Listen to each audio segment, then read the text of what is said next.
There are some days when all of the pieces fit together just right. Saturday at Riverview Field was such a day. The UMass Lowell softball Riverhawks got pitching, clutch hitting, and solid defense, and you cannot ask for much more than that. The bottom line, a doubleheader sweep. UMass Lowell defeated St. Michael's 9-1 in the first game and 8-3 in the nightcap. And it starts with the person on the mound. Our pitchers haven't always been consistent and steady, and today they all pitched very well. Pitching was the key today, and then once that's going, the defense was going, and our bats came alive too. Everything worked well today. That is softball head coach Harry Sautler. The Riverhawks got production from just about the entire lineup, but the top 5 spots in the order were stunningly productive. 15 of the team's 22 hits came from the top 5 of Stacy LaJoy, Hannah Mae, Hillary Hopkins, Alyssa Boros, and Lindsay Panarelli. The group accounted for 12 of the 17 runs scored in the doubleheader and drove in 13 runs. And Panarelli added the day's only home run.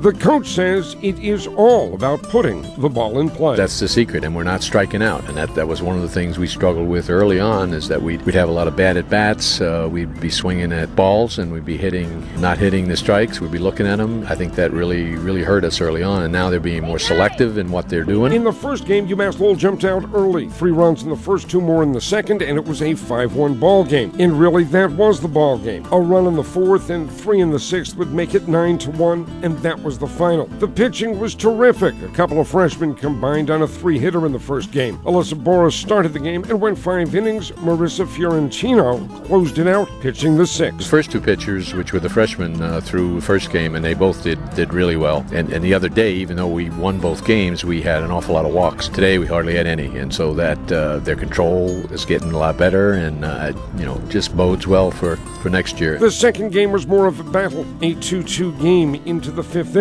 And that's when the Riverhawk bats came alive. A 5-run inning. Done a lot of practice with the choke and poke type philosophy of when you get 2 strikes, you choke up and just try to get the bat on the ball, and more of them are trying to do that, and they are. They're putting the ball in play and making the other team either make the play or not make the play and get somebody on base. On the mound, Rachel Schaffler took care of the rest. She threw a complete game, 7 innings. She allowed 5 hits and 2 earned runs. She walked 1. She struck out 1. She's low and slow, but she has a great changeup, and of all the pitchers, she's probably the best at hitting her spots. She was on today, and I think she gave up a base hit the first batter, and after that, she really settled down and was pretty consistent. The key for Schaffler is the changeup. It had hitters befuddled and off balance all afternoon. So a changeup really throws other batters off, because they never know when it's coming. That's the secret. Once you show it and they know you have it and you can put it close to the plate, they never know when it's coming, so you keep them off balance. The doubleheader sweep extended the Riverhawks' winning streak to 4 games and suggests that the team has a pretty good future. They all feel good about themselves. They all feel confident that they can get the job done, and even if they have a bad day, they still feel good about themselves, and they know that their future is going to be strong. And